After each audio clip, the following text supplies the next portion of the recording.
Bonjour à tous et bienvenue à Vancouver, ville hôte des Jeux olympiques et paralympiques d'hiver de 2010. Pour ceux et celles d'entre vous qui n'ont jamais mis les pieds ici, j'ai pensé piquer votre curiosité et vous faire vivre l'expérience ultime en dehors des sites de compétition. Alors, je vous invite avec moi pour une journée bien remplie où je vais vous faire découvrir mes incontournables. Pour commencer, on monte à bord de la Canada Line en route vers le centre-ville.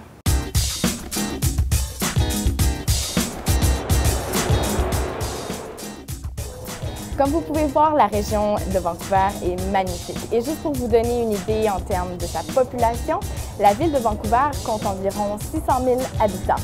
Et pour ce qui est de la région du Grand Vancouver, ça se compte à 2 millions.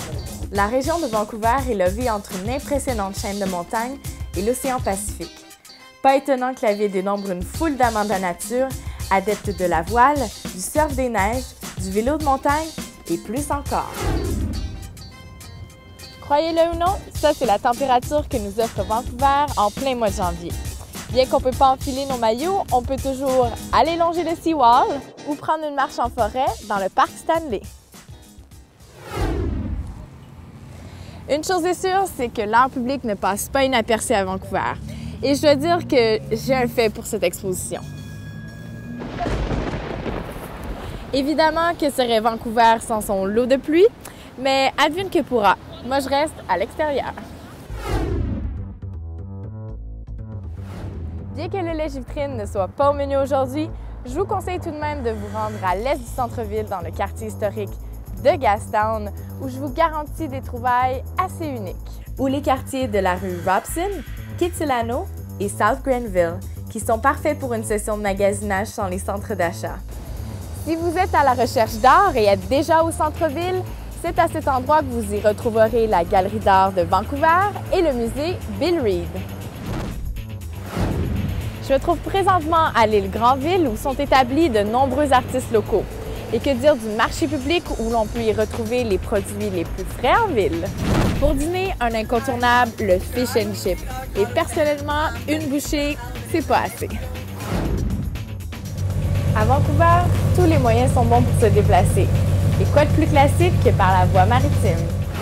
À Yaletown, on se prépare à tenir un lieu de rassemblement urbain à l'occasion de la célébration des Jeux olympiques. On y retrouvera du divertissement en direct, dont des compétitions sportives sur écran géant, des concerts et des pavillons commanditaires. On vous en montre davantage lors des Jeux. En après-midi, on peut visiter Chinatown, Spanish Banks et le parc Pacific Spirit, situé sur l'impressionnant campus de l'Université de la Colombie-Britannique.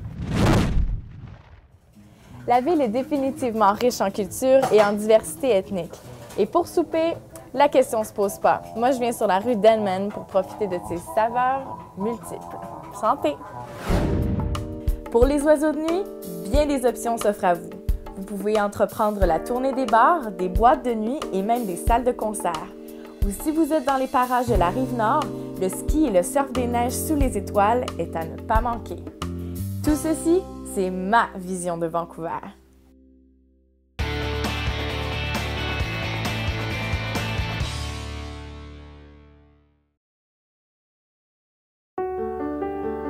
It's big. Beautiful. Laid back. Sophisticated. It doesn't get more West Coast than this. Some call it British Columbia, Canada. But we call it Home. British Columbia, 2010. You gotta be here. Pour réussir vos vacances en Colombie-Britannique, visitez hellobc.com.